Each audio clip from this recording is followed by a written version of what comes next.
아달라 이사금이 신라를 다스리던 때의 일입니다. 바닷가의 작은 마을에 연호랑과 새우녀 부부가 살고 있었어요. 남편 연호랑은 바닷가에 나가 물고기를 잡았지요. 운이 좋아 물고기를 많이 잡은 날에는 부부도 푸짐하게 먹을 수 있었습니다. 하지만 매일 운이 좋기만 한 것은 아니었답니다. 어떤 날은 물고기가 한 마리도 잡히지 않아 굶어야 할 때도 있었어요.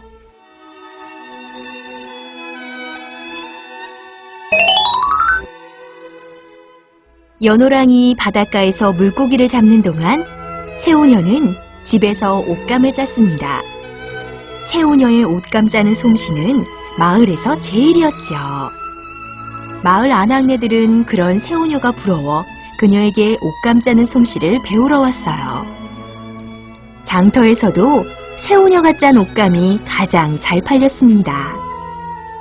가끔 새우녀는 자신이 짠 옷감으로 연호랑의 옷을 만들었어요. 연호랑은 새우녀가 만들어준 옷이 무척 마음에 들었지요. 그도 그럴 것이 사랑하는 아내가 만들어준 옷이니까요.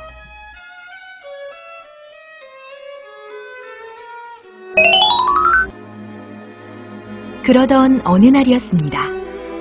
그날도 연호랑은 바닷가에 나가 물고기를 잡고 있었어요. 그런데 그날따라 물고기가 한 마리도 잡히지 않았어요. 이거 큰일이군. 아침에 나올 때 새우녀한테 큰 소리를 쳤는데 남편으로서 체면이 서지 않겠는걸? 연호랑은 집에 빈손으로 돌아갈 일이 걱정되었어요. 안 되겠다. 새우녀가 좋아하는 해초라도 따가야겠다. 이윽고 연호랑은 물속으로 들어가 헤엄을 쳤어요. 그러고는 바닷속을 돌아다니며 해초를 따기 시작했죠.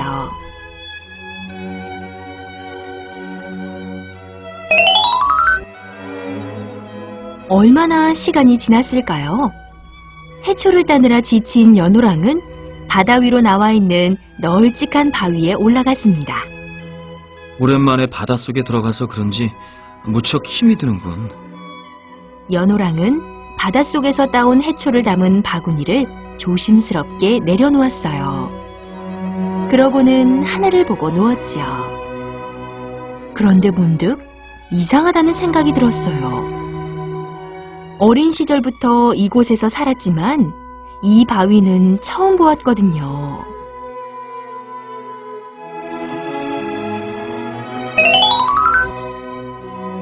그때 갑자기 바위가 움직이기 시작했어요. 바위가 움직인다! 연호랑은 두려움에 얼굴이 일그러졌습니다.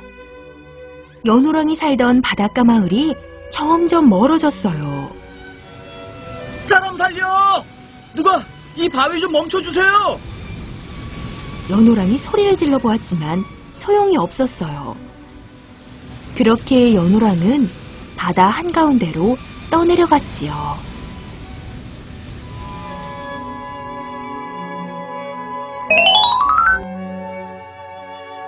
연호랑은 바위 위에서 그동안의 삶을 떠올려 보았어요. 그러나 아무리 생각해도 큰 잘못을 저지른 적이 없었어요. 나는 이제껏 남을 속이지도 괴롭히지도 않았는데 이런 일이 어찌 생긴단 말인가? 연호랑은 새우녀를 생각하며 눈물을 흘렸어요. 이제 사랑하는 새우녀도 볼 수 없겠구나. 한참 후 연호랑은 어느 바닷가에 닿았어요. 여기가 어디지? 연호랑이 생전 처음 와보는 낯선 곳이었죠.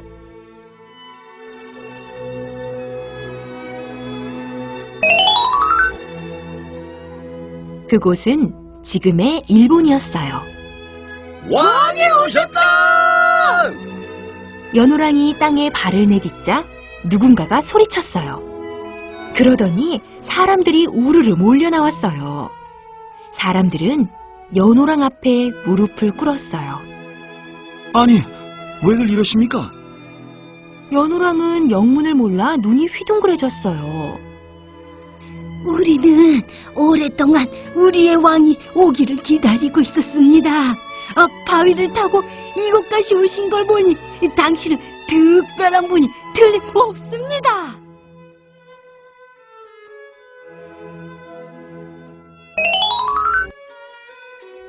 연호랑은 사람들의 말에 무척 당황스러웠어요. 나는 그런 특별한 사람이 아닙니다. 그저 평범한 어부인데 어쩌다 바위를 타고 여기까지 오게 되었을 뿐입니다. 아무나 바위를 타고 바다를 건널 수는 없습니다. 제발 우리의 왕이 되어 주십시오. 연호랑은 사람들의 간곡한 부탁으로 할 수 없이 그들의 왕이 되기로 했어요. 그러자 사람들은 일제히 환호성을 질렀어요.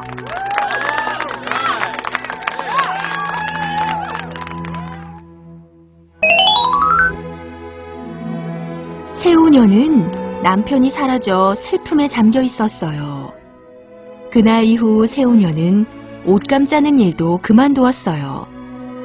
그러고는 날마다 바닷가에 나가 연호랑이 돌아오기만을 기다렸지요. 그렇게 며칠이 지난 어느 날이었어요. 세우녀는 널쩍하게 생긴 바위 위에 있는 연호랑의 신발 한 짝을 발견했어요. 이건 서방님의 신발이잖아. 세우녀는 황급히 바위 위로 올라가 연호랑의 신발을 가슴에 품었어요.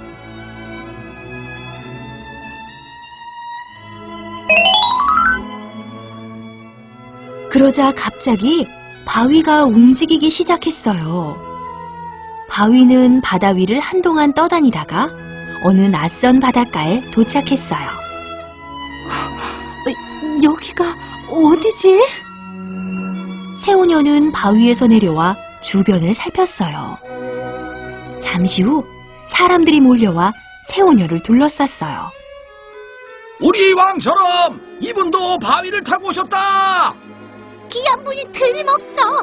어서 왕께 모시고 가자. 그리하여 세우녀는 사람들을 따라 궁으로 갔어요.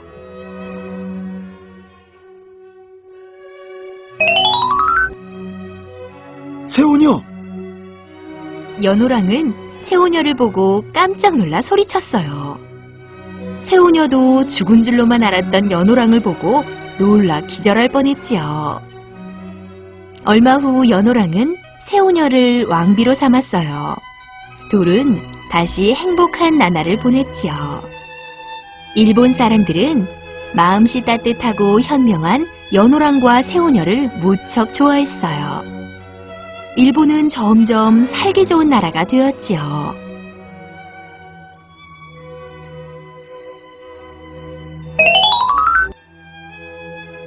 연호랑과 세우녀가 신라를 떠난 후 신라에서는 이상한 일이 벌어졌습니다. 해와 달의 빛이 없어져 나라안이 온통 어둠에 휩싸였지요. 사람들은 하늘이 노하여 신라에 큰 벌을 내린 것이라고 여기저기서 수군거렸어요. 이제 우리 신라에 큰 재앙이 닥칠 거야. 해와 달이 없으니 앞이 깜깜해서 농사도 지을 수가 없고 우리는 굶어 죽고 말 거야. 날이 갈수록 신라 사람들의 원성은 점점 높아졌어요. 아달라 이사금도 나라가 걱정되었어요. 허허, 내가 덕이 부족하여 나라에 이런 일이 생긴 게야. 아무래도 하늘의 뜻이 무엇인지 알아봐야겠다.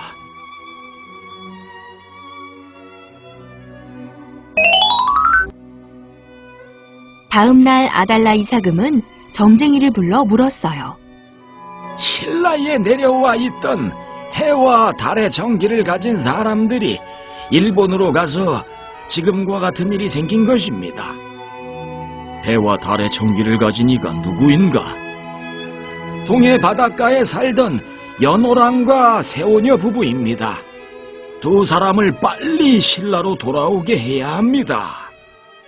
아달라 이사금은 일본으로 급히 사신을 보냈습니다.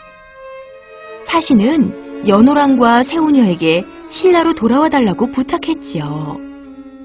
그러자 두 사람은 지금 신라로 돌아가는 것은 하늘의 뜻을 거스르는 일이라며 거절했어요.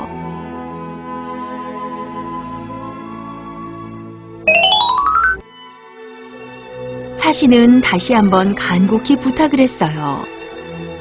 지금 신라의 해와 달이 빛을 잃어 백성들이 고생을 하고 있습니다. 사신의 말에 잠시 고민을 하던 연호랑이 입을 열었어요. 세원효가 짠 고운 비단을 가지고 신라로 돌아가 하늘의 제사를 지내세요. 그러면 해와 달이 빛을 되찾을 겁니다. 마침내 사신에게서 비단을 건네받은 아달라 이사금은 곧장 하늘에게 제사를 지냈어요. 그랬더니 신기하게도 해와 달이 예전처럼 다시 빛났어요. 아달라 이사금은 그 비단을 국보로 삼아 왕의 창고에 보관해 두었답니다.